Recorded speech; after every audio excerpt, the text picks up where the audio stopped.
की आन बान और शान झीलों की नगरी की ये झीलें हैं, जिसे देखने के लिए पूरी दुनिया एक झलक के लिए चली आती है।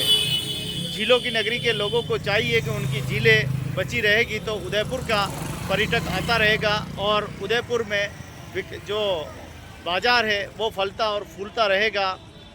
इसी को लेकर झील हितैषी नागरिक मंच लगातार झीलों को बचाने के लिए हमेशा कोई न कोई पहल करता रहता है। उसी क्रम में आज पत्रक वितरण करके झीलों के प्रति जागरूकता का संदेश दिया जा रहा है।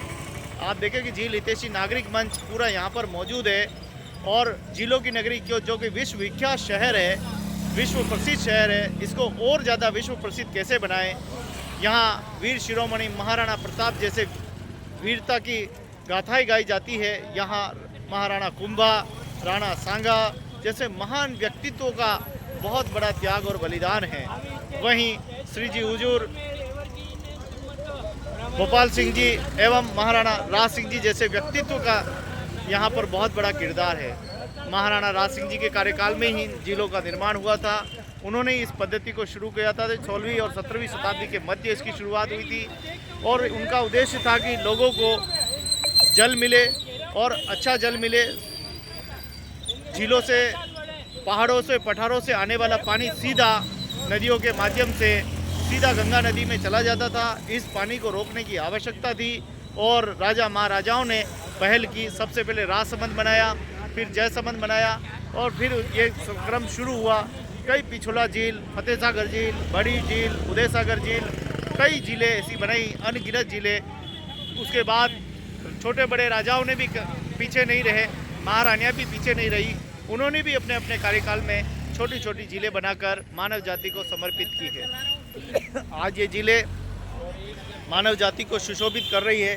ये झीलें हमारी पूरी विश्व में एक अनोखी छाप छोड़ रही है। इन झीलों को बचाने की जिम्मेदारी सभी की होती है। जहां 90 के दशक और 80 के दशक में इन झीलों का पानी हम पी लेते थे, ऐसा क्या हुआ कि इन 4 दशकों में, 4.5 दशकों में आते आते इन झीलों का पानी हम सभी ने मिलकर, झीलों की नगरी के लोगों ने मिलकर इस जल को दूषित कर दिया। घर के नाले, कचरे सब इसी में फेंकने लगे। जब से ट्यूबवेल की पद्धति आई उसके बाद तो हम ऐसे लापरवाह हो गए कि हम अपने घर का कूड़ा कचरा और फूल मालाएं सब झीलों में फेंकने लगे। उसके नतीजा ये निकला कि जल इतना दूषित हो गया कि 90 के दशक में और 2000 के दशक में इस रंग सागर में इतनी बदबू और इतनी दुर्गंध आने लगी कि यहाँ खड़ा रहना भी बड़ा मुश्किल था। और आखिर चेतना हुई। जल हितैषी नागरिक मंच जैसे व्यक्तित्वों ने आवाज़ उठाई और उसके बाद में ये झीलों का साफ सफाई का क्रम शुरू हुआ।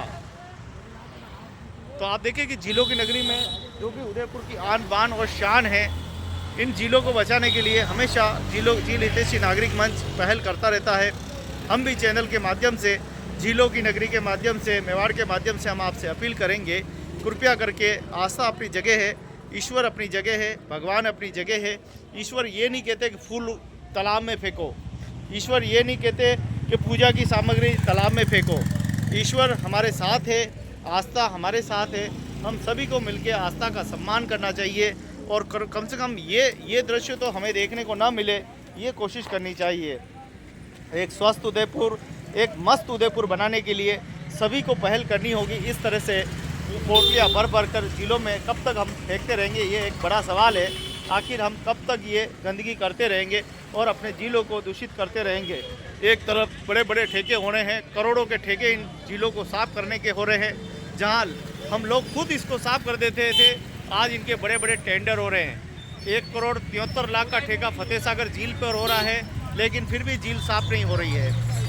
आप देखिए यहाँ के जितने भी प्रतिष्ठान वाले हैं, आसपास के होटल वाले, वो तो अपनी झीलों को आसपास में, क्योंकि इसमें 2 वेंडिंग मशीनें लगी हुई है जिसके माध्यम से सफाई हो जाती है, लेकिन अभी तक फतेह सागर झील जो कि करोड़ों रुपए की लागत लगाकर भी वहाँ जलकुंभी पैर पसार रही है, उसका क्या होगा? ये एक बड़ा सवाल है और सवाल मेरा नहीं है, ये उदयपुर वासियों का सवाल है। कब वो दिन आएंगे जब हम एक बार फिर इसका जल पिएंगे, इसका जल जो है शुद्ध होगा। तो आइए मिलकर इन झीलों की साफ़ सफाई करें, इन झीलों की हम रख रखाव करें। जिस प्रकार से जल हितैषी नागरिक मंच आगे बढ़कर पूरा कोशिश कर रहा है स्वच्छता को लेकर, दोस्तों एक बात और बताना चाहूँगा, पूरे विश्व में कहते हैं कि झीलों में कभी सीवरेज नहीं डाली गई, लेकिन हमारे उदयपुर का दुर्भाग्य है कि यहाँ पर झीलों में ही सीवरेज को डाल दिया गया, जिससे आए दिन फूट जाती है, लाखों लीटर पानी बर्बाद होता है और जल बड़ा दूषित हो गया है। कैसे पिएं इस झीलों की नगरी के जल को? एक दिन ये जल हमारे लिए अमृत था, आज ये जल हमारे लिए पूरा एक तरह से कहें कि गंदगी का सागर बन गया है। आइए ज़्यादा बात करने के लिए जय किशन जी चौबे साहब। आज DHC नागरिक मंच ने हमें मौका दिया है यहाँ आने का। इसी संदर्भ में आज गोविंद जी ओर के द्वारा जो जन जागरण किया जा रहा है और सभी लोगों से इंटरव्यू लिए जाते हैं, सभी सब्जेक्ट पे वो काम कर रहे हैं। आज जिलों के ऊपर जो काम हो रहा है, तो जो गवर्नमेंट जो सफाई कर रही है वो एक दिखावा मात्र है और कुछ संगठन भी ऐसे दिखावे के काम करते हैं, मगर DHC नागरिक मंच के प्रभाव से जनता जागरूक हो रही है और इस उदयपुर को झीलों की नगरी कहा जाता है।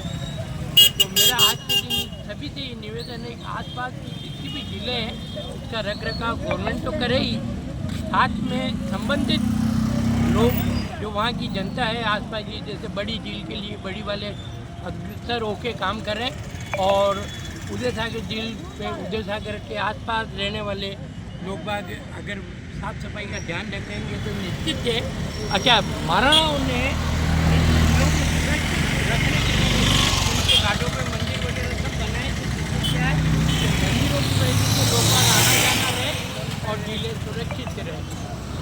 आज मैं उदयपुर की जनता से निवेदन करता हूँ कि इन झीलों को भगवान की तरह माने। मैंने मेरे बचपन में आयड़ नदी को स्वच्छता के साथ चलते हुए देखा और आयड़ में ही जो आज ये डब्बर लोग जो ढोलकी वगैरह बनाते हैं, इनकी जस्ट पीछे वाली साइड पे मैंने उस पानी से कुल्ले वगैरह किए, स्नान ध्यान वगैरह भी करते थे। पर आज वो दूषित हो रही, उसके ऊपर करोड़ों रुपए खर्च किए जा चुके हैं, मगर उस आयड़ नदी का कोई भी स्वरूप मतलब लोगों को नज़र नहीं आ रहा है। जबकि उसकी योजना लोकल जो इंजीनियर है उनके द्वारा सामूहिक रूप से काम कर रहे हैं। जितने भी उदयपुर के काम हो रहे हैं उनमें बाहर के इंजीनियरों को जोड़ के काम किए जाते हैं, तो वो क्या काम सफल नहीं हो पाते, क्योंकि स्थानीय लोग स्थानीय डिपार्टमेंट के इंजीनियरों को उस काम में लगाया जाए, जिससे क्या काम की गुणवत्ता होगी और इस शहर को दृष्टिगत रखते हुए काम किया जाएगा। अभी आप देखो तो हिंदुस्तान में 100 स्मार्ट सिटी के ऊपर काम हुआ है, उसी अनुरूप उदयपुर को भी स्मार्ट सिटी के रूप में काम और 1300 करोड़ खर्च करने का विडा लिया गया, तो उसमें से करीब 750-800 करोड़ खर्च हो चुके हैं।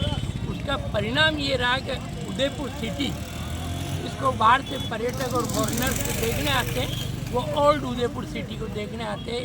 इन्होंने पूरे सिटी को मतलब सीवरेज के जाल से बिछा दिया है और जो पहले बड़े बड़े नाले थे उसको इन्होंने बहुत छोटे पाइप डाल के, और आए दिन आप देखो रोड पे मतलब पानी ही पानी नजर आता है।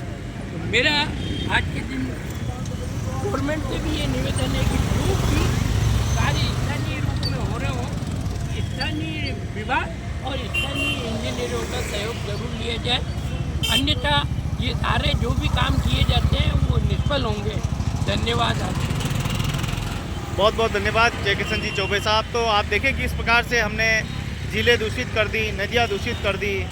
अब तो रुक जाओ, अब तो संभल जाओ, अब भी समय है कि प्रकृति के साथ प्राकृतिक संसाधनों का सही उपयोग करना शुरू कर दो, नहीं तो वह दिन दूर नहीं, एक एक बूंद के लिए तरस जाएंगे। जहाँ पानी पियोगे आपको बीमारी मिल जाएगी, बीमारी पानी के माध्यम से पेट में पहुंच जाएगी, लकवा हो जाओगे, टेढ़े बाके हो जाओगे, संभल नहीं पाओगे।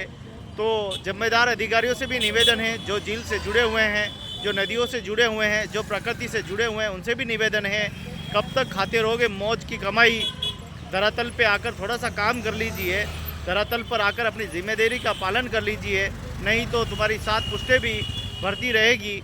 ये फ्री की रेवड़ी है, कब तक खाते रहोगे? हम गुजारिश यही करेंगे कि आपको समय मिला है, ईश्वर ने आपको सामर्थ्य दिया है, अच्छी पोस्ट पे भेजा है, कृपया करके अपनी जिम्मेदारी को पूरा कीजिए, अपने कर्तव्यों को पूरा कीजिए, ताकि हम भी गर्व से कहें कि इन अधिकारी साहब ने हमारा काम बहुत अच्छा किया, उदयपुर को स्वच्छ किया, स्वस्थ किया।